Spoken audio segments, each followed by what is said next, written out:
애착과 놀이 1장 애착과 뇌의 발달은 무슨 관계가 있을까요?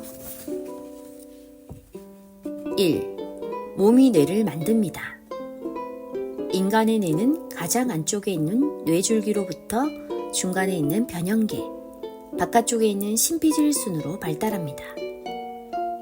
가장 먼저 발달하는 뇌줄기는 시각, 청각과 같은 감각기관과 호흡, 혈액순환과 같은 생명유지기관을 비롯해서 신체 모든 영역까지 뉴런 연결망을 뻗어 우리 몸을 관장합니다. 그런데 이 연결망은 엄마 뱃속에서 완성됩니다. 만약 호흡을 조절하는 뉴런 연결망이 출산 후에 만들어진다면 어떤 일이 벌어질까요? 수영 호흡법을 익히듯 부모는 숨쉬는 방법을 아이에게 가르쳐야 합니다. 그러나 다행히 모든 아기는 숨쉬는 능력을 갖추고 태어납니다. 이처럼 뇌 발달의 첫 번째 단계는 엄마 뱃속에서 완성되므로 신경 쓸 필요가 없습니다. 그런데 뇌줄기에서 뻗어나온 신경 연결망의 모습은 사람마다 모두 다릅니다. 어떻게 이런 일이 가능할까요? 결론적으로 몸이 뉴런 연결망의 모습을 결정하기 때문입니다. 예를 들어 한 아이는 부모로부터 유독 길고 큰 팔과 손을 물려받았습니다. 또 다른 아이는 작고 섬세한 팔과 손을 물려받았습니다. 두 아이는 잡기 동작을 조절하는 뉴런 연결망을 만들 때 팔과 손의 모양에 따라 만듭니다. 즉, 뇌줄기에서 뻗어나왔지만 연결망의 모습은 아이 몸이 가진 특성에 가장 알맞게 형성됩니다. 그리고 그 토대 위에 이후의 연결망이 구축됩니다. 정리하면 뉴런 연결망의 모습은 뇌가 아니라 몸이 결정합니다. 뉴런 연결망이 이렇게 만들어진다는 사실은 몇 가지 중요한 정보를 말해줍니다. 첫째, 뇌 발달을 위해 양육자가 관심을 가져야 하는 것은 몸입니다. 뇌 발달의 핵심은 아이가 머리가 아니라 온몸으로 무엇을 느끼고 경험했느냐입니다. 뇌의 기능을 최대한 발휘하려면 몸을 움직여야 합니다. 몸을 움직이는 운동은 뇌의 학습 능력의 토대를 마련하고 기분과 불안감과 주의력에 영향을 주고 스트레스와 노화를 억제하고 몸의 균형을 유지시킵니다. 그래서 뇌가 폭발적으로 발달하는 영유아기로부터 초등학교 시기와 전두엽이 근본적으로 변화하는 청소년기에 몸을 쓰지 않고 가만히 앉아서 머리만 쓰는 것은 결코 바람직하지 않습니다. 이 사실은 생애 전 과정에도 적용됩니다. 그래서 선진국의 학교는 인지교육 못지않게 신체 활동을 매우 강조합니다. 다행히 우리나라도 2020년도부터 유아 중심, 놀이 중심 개종 놀이과정을 전면 시행하면서 자유놀이를 통한 아동의 신체 활동을 적극 장려하고 있습니다. 이 변화는 미래 사회에 부응하는 역량을 기르기 위한 것으로 최신 뇌과학의 연구 성과들이 교육과정에 반영된 것이라고 생각합니다. 그러나 이런 이해가 부족한 일부 어른들은 여전히 인지교육에 가몰입하여 아이들은 심각한 발달 불균형으로 아파하고 어른들은 불안과 과도한 사교육비 지출로 고통받고 있습니다. 뇌과학자들이 소개하는 뇌 발달의 조건은 머리만을 위한 인지교육이 아니라 온몸으로 경험하는 풍요로운 환경을 제공하는 것입니다. 그 내용은 다음과 같습니다. 긍정적인 정서적 뒷받침을 꾸준히 해준다. 단백질, 비타민, 미네랄, 칼로리가 풍부한 영양식을 마련해준다. 모든 감각을 자극해준다. 그러나 동시에 여러 감각을 자극할 필요는 없다. 스트레스 없이 즐겁게 집중할 수 있는 분위기를 조성한다. 아이의 발달 단계에 비해 너무 어렵거나 너무 쉽지 않은 새롭고 신기한 과제와 도전을 제공한다. 아이가 사회적 상호작용을 많이 할 수 있는 것에 활동에 중점을 둔다. 다양한 기술과 정신적, 유체적, 심리적, 사회적, 정서적 흥미를 개발해 준다. 아이에게 자신의 행동을 선택할 수 있는 기회를 준다. 아이에게 노력의 결과를 스스로 평가, 수정해보는 기회를 준다. 재미있게 배우고 이것저것 자유롭게 시도해볼 수 있는 분위기를 조성해준다. 무엇보다도 아이가 방관자가 아닌 적극적인 참여자로서 활동할 수 있는 환경을 마련한다. 좋은 양육자란 완벽한 사람이 아니라 풍요로운 환경을 제공하기 위해 계속 배우고 노력하고 성장하는 사람입니다. 둘째, 몸이 다르므로 사람의 뇌도 모두 다릅니다. 그러므로 몸을 통해 경험하는 정보를 뇌가 처리하여 갖게 되는 이해도 아이마다 다른 매우 개인적인 과정입니다. 그리고 이해에서 비롯된 배움도 마찬가지로 매우 개인적인 특징을 가집니다. 그러므로 지능의 우열을 가리는 것이 사실 무의미합니다. 사과와 배의 우열을 가리는 것이 무슨 의미가 있겠습니까? 그래서 하버드 대학의 하워드 가드너 교수는 IQ라는 단일 지능 체계를 반대하고 다중지능 이론을 제시합니다. 셋째, 그러므로 양육자는 아이가 자신의 고유성을 이해하고 그것에 걸맞게 삶을 살고 미래를 준비할 수 있도록 돕습니다. 아이 몸의 고유함은 엄마 뱃속에서 완성됩니다.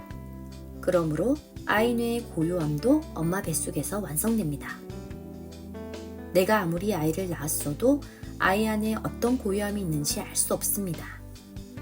또 언제, 어디서, 어떻게 그 고유함이 표현되는지 모릅니다. 아이도 모르고 나도 모릅니다.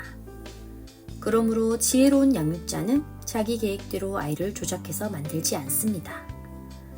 아이의 성장 과정을 지켜보며 아이의 고유성을 알아갑니다. 매일매일 아이 안에 무엇이 있는지 궁금해하고 발견하며 기뻐합니다. 아, 너는 그런 사람이었구나. 아, 너는 그런 것이 있었구나. 그리고 그 결을 따라 살아가도록 아이를 돕습니다. 그것이 양육이며 교육입니다.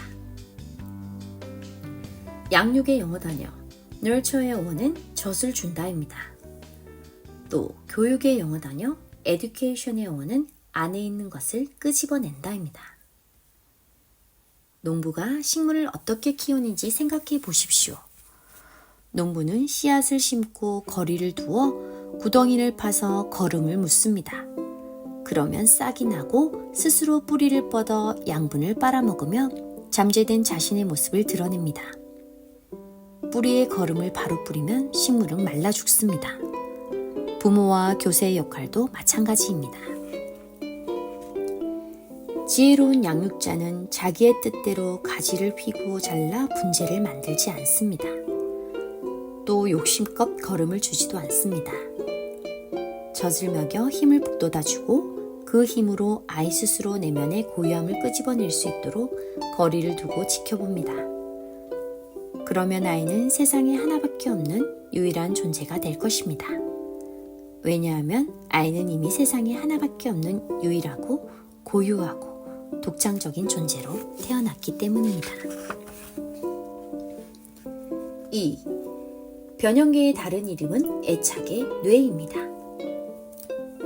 뇌 발달의 두 번째 단계는 0세부터 6세까지 영유아기에 진행되는 변형계의 발달입니다. 변형계는 뇌에서 기억과 감정을 만드는 곳입니다. 기억과 감정은 같은 곳에서 만들어지기 때문에 서로 깊이 연결되어 있습니다. 그래서 지능 발달과 감정 발달은 서로 분리될 수 없습니다. 아이가 무엇을 배우느냐보다 더 중요한 것은 아이가 어떤 감정을 느끼며 배우느냐입니다. 아이들은 성장하면서 수많은 실수와 잘못을 저지릅니다. 또 양육자의 뜻에 어긋나는 말과 행동을 다양한 방법으로 시도합니다. 이 시기 아이가 저지르는 실수와 잘못은 문제라기보다 미성숙의 표현일 경우가 많습니다. 다시 말해 그 나이에는 그렇게 행동할 수밖에 없습니다. 이때 애착을 이해한 양육자는 아이를 사랑으로 훈육합니다. 그러면 아이는 행복한 감정을 느끼며 배우고 성장합니다. 행복한 감정을 느낄 때 뇌에서는 신경세포를 만드는 화학물질을 더 많이 배출합니다. 그래서 행복한 아이는 더 많이 기억하고 더 오래 기억합니다. 더 잘 배우고 더 잘 성장합니다. 아이를 숨도 못 쉬도록 너무 엄하게 대하지 마십시오. 양육자는 무섭고 두렵고 겁나는 존재가 되어서는 안 됩니다. 그러면 아이는 갈 곳이 없습니다. 양육자는 아이가 어떤 실수와 잘못을 저질러도 언제든 찾아갈 수 있는 따뜻한 존재여야 합니다. 그러나 애착을 이해하지 못한 양육자는 훈육할 때마다 폭언, 폭행, 협박, 위협, 무시, 분노 등을 일상적으로 표출합니다. 왜 이렇게 속을 썩이니? 꼭 내 아빠 혹은 엄마처럼 행동하는구나. 뭐가 되려고 그러니? 그것밖에 못하니? 내가 그럴 줄 알았어. 또 그랬구나. 이런 멍청이 같은. 문 밖에 나가 서 있어. 넌 창피를 당해봐야 해. 넌 동생만도 못하니? 이런 말을 들은 아이는 수치심, 모멸감, 억울함을 느낍니다. 물론 이렇게 말하는 양육자의 중심 동기도 아이의 잘못을 바로잡겠다는 선한 의도에서 비롯됩니다. 그래서 자신의 행동이 잘못인지 느끼지 못하는 경우가 많습니다. 하지만 이 시기에 바른 행동을 가르치는 것 못지않게 중요한 것은 어떤 감정이란 그릇에 담아 아이를 가르치느냐입니다. 왜냐하면 영유아기 아기는 감정이 발달하기 때문입니다. 즉, 감정이 만들어지고 있기 때문입니다. 폭력의 영어 단어 abuse는 자기 이익을 위해 상대방을 이용하는 것을 의미합니다. 아무리 자기 자식을 가르치는 훈육이라고 해도 아이를 가르치겠다는 양육자의 목적만을 생각한다면, 그래서 수단과 방법을 가리지 않는다면 그것은 양육자의 이익만을 고려하기 때문에 결과적으로 폭력입니다. 사람이 어떻게 한두 번 말을 들어서 행동을 바꿀 수 있습니까? 심지어 가르치지도 않고 잘하지 못했다고 야단치는 양육자도 있습니다. 물론 아이가 절벽 끝에 서 있는 위험한 상황이라면 고함을 치고 아이를 거칠게 잡아당길 수 있습니다. 그러나 평상시에 늘 그렇게 하는 것은 훈육을 가장한 폭력입니다. 영유아기는 감정이 발달하는 감정이 만들어지고 있는 때임을 명심하십시오. 장기적으로 폭력에 노출된 아이는 자기 감정을 억누르게 되고 불안, 분노와 같은 스트레스를 지속적으로 경험합니다. 그러면 아이는 면역체계가 붕괴되고 호르몬계 통합 기능이 상실되고 순환계의 혼란, 소화기능 저하, 만성적인 수면장애, 사고장애를 경험할 수 있습니다. 그래서 잘 아프고 소화도 잘 못 시키고 잠도 잘 자지 못합니다. 이처럼 폭력은 정신뿐 아니라 육체에도 영향을 줍니다. 그리고 그런 상황이 되면 양육자는 더 힘들어지고 더 힘들어진 양육자는 더 큰 폭력을 행사하는 악순환에 빠집니다. 이처럼 감정은 인간의 정신으로부터 몸에 이르기까지 모든 영역에 영향을 미칩니다. 그러므로 감정은 매우 중요합니다. 어쩌면 지능보다 더 중요할지도 모릅니다. 영유아기에는 이렇게 중요한 감정이 발달하는 시기입니다. 감정을 느끼고 표현하고 조절하는 능력이 만들어지는 시기란 뜻입니다. 그래서 이 시기에 애착, 아이와의 정서적 유대감이 강조되는 것입니다. 이처럼 이 시기에 애착이 너무 중요하기 때문에 어떤 학자는 변형계를 애착의 뇌라고도 부릅니다. 여기서 감정이란 기쁘다, 슬프다와 같은 단편적인 느낌을 말하고 정서란 저 사람은 분위기가 우울해, 쾌활한 사람 같아 와 같이 지속되는 느낌을 뜻합니다. 즉, 감정과 정서는 같은 것입니다.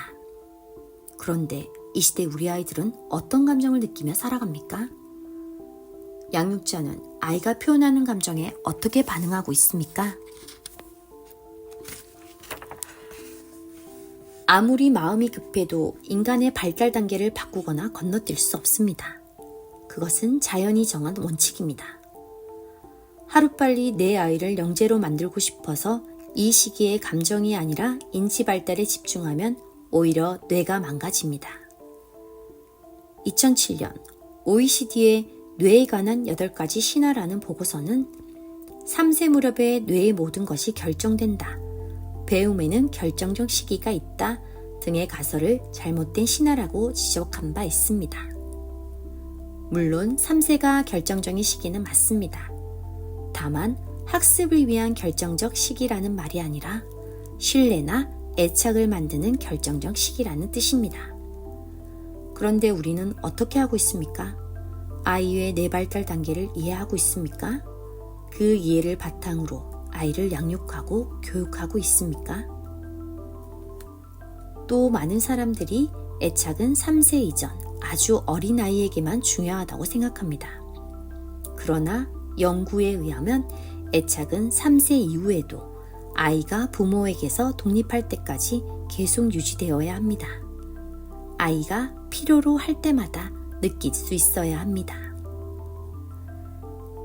칼 융은 양육이란 아이에게 대단한 것을 해주는 것이 아니라 해야 할 것을 빼먹지 않는 것이 핵심이라고 말합니다.